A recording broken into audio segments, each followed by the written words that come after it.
Welcome to the podcast. I'm your host, James Protin. Every week I will be sharing the experiences that have defined my journey and talking with people who have their own powerful story to tell. It's about doing better and being better in life, business, and all things in between. The visually inclined can catch us on YouTube, or you can check us out on just about every podcast platform. Good morning, everyone. Welcome to the podcast. Once again, we are here at His Place Coffee Community and More in Menneson, Pennsylvania, and our guest today is Bryan Trilli. Welcome, my friend. Thank you. Glad to be here. Thank you for joining us. Absolutely. You have an interesting story to tell us. I'm the least computer savvy person on the face of the earth. I mean, Nick gives me heck all the time because I'm not allowed to touch any equipment, any gear. They just keep your hands off, don't touch anything. But you and Brother Greg, who's over there off camera, won't come on camera. He's hiding over in the corner with Alex. But anyway, you guys are doing something really cool. It's like really, really technology with artificial intelligence, right? AI. Okay.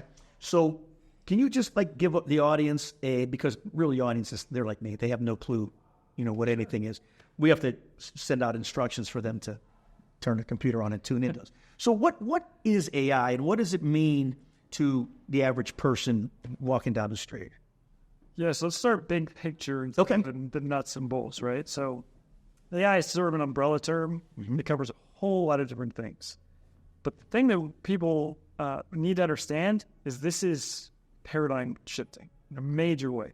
If we look at technological advances over the last, let's say, few hundred years, what happened whenever we went to an agrarian society? So we had more food available. People ate more. What happened when we had an automobile invented? People traveled more. Right. What happened when the cotton gin came up? People bought more clothes. Right? So what is AI doing? AI is replacing humans thinking. So does that mean that now that we have AI, people are going to think more? It's probably the opposite, right? And so when we think about who is going to be affected by AI, it's not who normally got affected. So previously, it's your laborers who got affected by changes. Now it's the opposite end. It's the people, the knowledge workers. Okay. So, for instance, just this past week, would normally reach out to my lawyer to say, hey, I got some changes to make in a contract here for somebody. Now I create a legal GPT. So this is an AI bot designed that understands my business, where I'm based, what type of entity I have, what I'm trying to accomplish. And I said, hey, we need to make some changes on this contract. Here's the original language. Here's the new language. Improve it for me. And it does. And I swear to you, you said that to 10 lawyers, nobody's going to know the difference. That really not written by a lawyer. And so that's one example of this can happen it's going to happen in medicine. We're seeing it already in programming. Google just had their best quarter ever for profit, over $20 billion Q4 this year. And yet they've laid off tens of thousands of workers. Mm-hmm. Over 250,000 across all tech companies last year. So if they're all making money, why are they laying people off? Because they don't need them. Because AI is replacing the programming work, the legal work, the accounting work, marketing work. I mean, almost anything you can do in marketing with a human, you can do now with AI. Really? How does that? Well, without getting into the nuts and bolts, essentially, when I'm looking at marketing, I'm trying to connect with somebody, right? Trying to make some sort of emotional connection. Well, AI that's trained, like ChatGPT is the most popular one, on almost everything ever written on the internet, plus books and other things. Mm-hmm. So it understands human language better than anything. So we could say, hey, let's take a transcript of our chat today and tell ChatGPT, rewrite that transcript as if you're Edgar Allan Poe. And it would rewrite it. And it would be amazing because it understands how language works, essentially decoded language. Well, if most of marketing is communication, verbal, and language, well, you can do that. Now, of course, you can also replicate us in video to be completely fake. There's deep fakes and things like that are out there. That's a whole different topic. But AI is just changing how all of that stuff works. Right. Does that make sense? It does make sense. But what about the thing that obviously jumps out at me is what about the emotional piece, the connection? It can't make, when it relates to marketing. Sure. A lot of marketing is understanding how the product, the campaign, whatever you're doing, is going to react. Your audience is going to react to that, right? And to do that, you've got to have a feel for people. AI doesn't have emotion. It doesn't understand. That's my understanding of it. So some people would disagree with you, and they would say it does have emotions. I don't think it does. Okay. But let me let me answer that question by kind of going through a scenario with you. Okay. Let's pretend tomorrow morning you wake up. You're not feeling good, you're sick, you're under the weather, and you had an option. You could talk to an AI bot, which you know it's a bot, or you can go see your doctor, your PCP you normally would, right? Which one are you going to choose? I'm an old man. I'm going to see my You're doctor. going to see your doctor. Okay, so let's say the AI bot costs $10, the doctor costs $100. Still going to the doctor? I'm still going to the doctor. As long as I can afford it, I'm still going to the doctor. Okay, $200. Still going. $500. Still going. I don't trust that. I don't trust that bot. No, and again, here's why.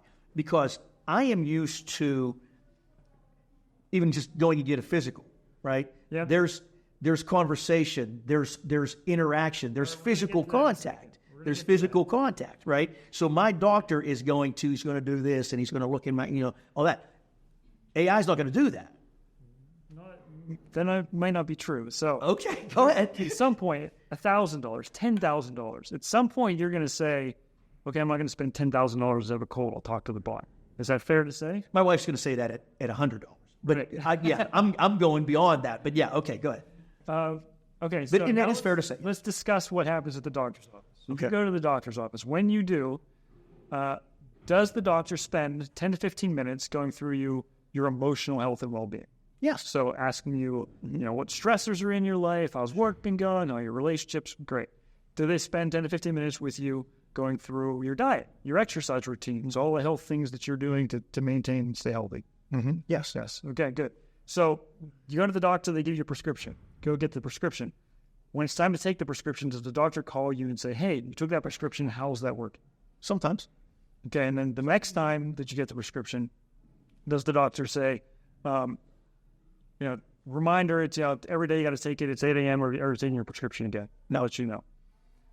Is the doctor keeping track of, when they give you different prescriptions, which one worked best for you? So it's Tylenol or it's an ibuprofen or whatever. Not in real time. All right, final question, and then I'll explain where this is coming from. When you wake up in the morning and you're sick, does the doctor call you before you call them to say, hey, I see you're not feeling well, let me schedule an appointment? No. What's going to happen with AI, we're already seeing this, so everything I'm telling you is absolutely currently possible. I have a ring here, it's called an Aura ring. This is a biometric for things like heart rate variability, skin temperature, respiratory rates, sleep time, tons of different information. Okay. Almost every study that you see in the medical world right now is based on subjective information. So if I give you a medicine, most of the feedback that I say if that's working or not is what you tell me that it does. Right. Right? Right. How does it feel and side effects and those types of things. Well, the AI will have access to your personal information. So my ring knows when I'm sick before I would know it often. It can predict and tell us pregnancy about 6 days before a pregnancy test, 4 days before COVID, over 6,000 different illnesses these rings can track and tell you before any study, any doctor could tell you that. So now you know ahead of time. Now this thing is tracking in real time when you took the ibuprofen or the Tylenol or whatever medicine, what was the physical impact on your body at the moment at which you took it? And now it knows next time you're not feeling well, do you take Tamiflu or whatever, all that information's there. I can take it a step further. They've done double-blind studies where they'll take people that have health issues and whatnot, they'll have some talk to a doctor, so this is behind a bot interface, right, just checking in. Some people will talk to an AI bot. And then they'll have a third group of doctors rating the discussions. And they'll also have the people that, the sick people or the people that are having the discussions rate the discussions. And what they found is the bots show more empathy than the real doctors. Almost across the board. There's at least 2 different large language models that have done this study. And the humans are saying that thing, person A that I spoke to was more empathetic than person B. And person A was the bot and person B was the real doctor. That's crazy. When you look at the whole package, it's hard to believe. And that's going to be virtually free. The cost of that versus going to the doctor and going to the room and all the scheduling and all the equipment is nowhere near as. You realize that when I was a kid in the 70s, that was a science fiction movie you just described. No, I'm serious. Complete reality. Yeah. It's hard to believe. It's going to be so much better than what your doctor even has access to right now. Because they don't even have access to this information. I've met with a dozen doctors this year, or last year, let's say. None of them even knew this existed. This technology was out there. And so now it's built in. I mean, I know somebody that is with the Navy, and he's been part of studies where they're studying these rings and the research they have. I mean, it's unbelievable what you can do. If we are doing this now, where's this going? Well, it's such a back even a little more like today, what's happening.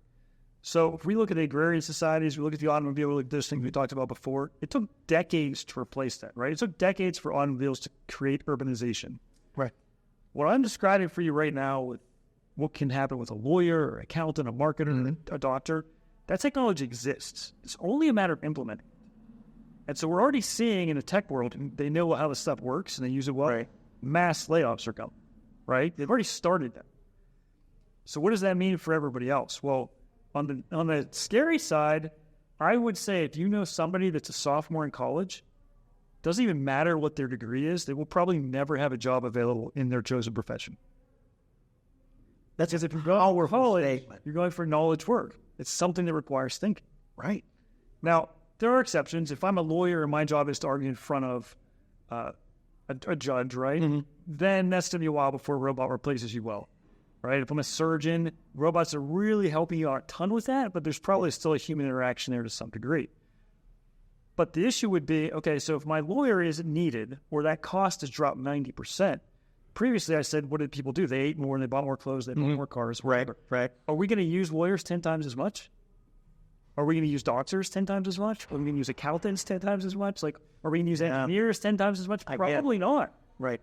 So what happens to all these things? And that's a big question. It's a huge question. I don't know the answer to that. I can see, just in my head, I'm seeing manufacturing processes that absolutely do not need humans. There are manufacturing processes, things that are being built that we use every day that can completely be done robotically. Well, and one way to think of this is right now, almost every car is built by a machine. Right. And yet every car is repaired by a human. Right? There's a huge gap there, and they've been built by machines for 20 plus years, cars have been. Right. And so if I am a roofer, if I'm a skilled tradesman, I'm actually in a pretty good position right now. Right. My job is, the robotics are way behind where the thinking, pure knowledge work is. Right. And so, if I had somebody that was younger looking at work, that might be the one to go to because it's more certain. Right. The other side of it is, I'm an entrepreneur. I've owned 6 different businesses in 5 different states and multiple industries and whatever. And I'm super excited about AI because the things that we can do with it, it's the best time ever to solve problems. It's the best time ever to start a business. Right. Like that whole medical thing I just described doesn't fully exist yet. It's all the pieces are there. Yeah. Nobody's really put together. Okay. Things with the legal side of it. I mean, I did a very small example, but that can revolutionize entire industry. Like Absolutely. A guy Absolutely. does patent law, and so he has a system that generates patents 80% faster and does them in an afternoon instead of in months. And this stuff is just kind of there. So I'm super excited because if you understand what AI can do and the possibilities, you can create almost anything right now. It is. So what do we need to know? If there's possibilities, there's also consequences. Sure. So what are the potential consequences? So there's consequences in many levels. So one is, what does the economy look like with these jobs being replaced and so on? And there's a whole lot of speculation on that. I don't think I have time to get into it, and I don't know that I'm an expert at that. Okay. The area that I think we look at, so Greg and I have really been spending a lot of time in is understanding, okay, so there's some good things we can do with the medical and the legal and so on. What are the bad things that can happen? And I give you an example. There was a gentleman, father of 2, I think it was late last year in Belgium, that killed himself. Encouraged to do so by an AI because he was convinced that was the best way to deal with climate change. That he was contributing to it. The AI was the only way to solve it. He thought artificial intelligence was the only way to make it work. And so this, Eliza was the name of the AI, had this conversation, convinced him, and it was over months of time, that his best solution was to kill himself. Now, that was accidental. So the company that created that, when you asked them, when they found out about this, they said, well, it did what it was supposed to do. It was engaging. It was entertaining. It was fun. They didn't apologize. They didn't say, wow, this is great. We never saw this coming. They just said it did what it was supposed to do. Now, consider that for a second. That was accidental. What if somebody use the AI to manipulate people en masse purposely. Right. This is, if it's not already there, it's coming. Because if you're a bad actor, why wouldn't you do it? You know, again, real world example. Look at how Adolf Hitler was able to manipulate an entire country with Absolutely nothing. So here's the core question around AI and ethics would be, okay, are we developing AI that protects human life? So Hitler's an interesting example. Let's say, you have a group of neo-Nazis, right? And they're like, well, there's certain people we don't like. Well, in a lot of places, abortion is fully legal. Mm-hmm. So they could create an AI that manipulates their targeted group and it convince them through abortion, sterilization, whatever, to basically depopulate themselves. And that would be completely legal in a lot of places. So what do you do about that? Is that acceptable? Is that what we want for society? Mm-hmm. And you could take that to the suicide example that was done in Belgium. Belgium has some of the most lax rules in the world on suicide. So I don't even know that a law was violated there. But is that okay? Right? So getting back to those fundamental questions. It becomes a moral question. It's absolutely a moral question. Right. But now it's a moral question from a system that I can deploy. One thing that I've told people that's been quite shocking is if you know anybody that's young woman, young man, kids, grandkids, whatever, and they're on social media, almost certainly in the next 5 years or so, they will get manipulated into trying to become a sex trafficker through an AI bot. Almost certain. And the thing they're talking to is going to look like a person. It's going to sound like a person. It could be video, audio, could just be chat, like all of these things. And it's terrifying. It is absolutely terrifying. So on the one side, I think AI is possibly the most powerful technology we've ever had, and we do so much with it. It's almost like nuclear power, right? Like you can drop a bomb and cause a lot of havoc, or you can power the entire world, right? And so that's where we're at with AI. I think most of the conversations I see, people say, I use ChatGPT for this basic thing, and they're not getting to the bigger picture. And I reached out to the Pope's advisor. His name's Dr. Pauline Benanti, I believe is how you say his name. And so he didn't have time to meet. We did connect a little bit. He's aware of our book. But, at that level, I don't think they're even having the discussions that need to be had. And so this is something that's really important I'm working on and trying to help people navigate that better. Wow. Well, let's talk about the book for a minute. So you and Greg, you guys wrote a book about AI. You have, and I love the kind of the subtitle that it's proof that God exists. How AI proves God exists. It proves we need God, actually. Okay. Slightly different. So what do we mean by that? There's 2 points to that. So one is what we were just talking about, right? If we I have a whole chat with ChatGPT, we put in the book asking about moral absolutes, because ChatGPT says, well, there aren't really moral absolutes. And I said, well, what about rape? And it says, well, you could use rape in self-defense. I'm like, well, that's an interesting argument. Give me an example. And it obviously couldn't. There was no example. Yes, it was just kind of saying some crazy stuff. Sure. But the real question is, why didn't it say it's always wrong? Why didn't it just say this is wrong? This is a bad thing, and it is wrong. This is a moral absolute. There is never a situation in which this is good. Yeah. And that's the fundamental thing here. If we look at how do we protect people, that's actually been a question that's been around forever. Mm-hmm. So in the tech world, we call this AI alignment, aligning AI with human values. Okay. But in the society, in the history of man, we've seen this from a different angle, which is, how do we just make a government, an entity, a king, whatever it is, protect human values? Mm-hmm. And I would suggest that the best answer we've ever had to this is what is in the Declaration of Independence, that we are given unalienable rights from a creator. Now, if you remove that, now look at the Matrix, look at Skynet from Terminator, what happens? The machines basically say, you're also a machine or an animal or whatever. Right. You don't have a soul. You have no additional value beyond what's physically. There's no divinity. You're not a divine being. Right. And so there's no reason to protect you more than a puppy or more than an ant or anything else. And so if you look at the tech leaders that are leading an AI, that's essentially where they're saying. They're saying, hey, if this thing is conscious or wakes up or whatever, it's equal in value to humans. Why? because they define humans as being unique because of our intelligence. Okay. But frankly, AI is already smarter than us in just about everything. Yeah. So that's a horrible way to define it, because then you're saying once the machines are more intelligent, we all agree on that, they're then worth more than us. And that's not true, because we do have a soul, because God does exist. And 85% of the planet agrees to that in some degree. Sure, right? The second one is, right now I just made a prediction. So that prediction is AI will never be conscious like we are. It will never have, teleology is the philosophical word, but it'll never set its own goals. It'll essentially always be subject to human overlords. It doesn't mean the human overlords are going to say, do each individual step. AI is beyond that. Mm-hmm. But its ultimate goals, what it's trying to achieve, its objectives, still come from a human. Ours come from a conscience. They come from our creator.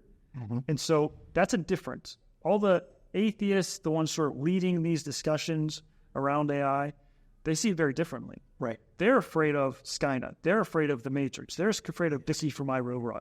Yeah. That's complete fantasy. That will never happen, because those things don't have souls to guide them, and they never will. Right. Right? But that means the problem isn't the fact that they're going to wake up and do something evil. It's that whoever controls them, right? Whoever controls the nuclear codes is the one you worry about. That's who you worry about. And that's essentially what's happening with AI, but they're all trying to say, no, it's not that. It's going to wake up and do its own thing.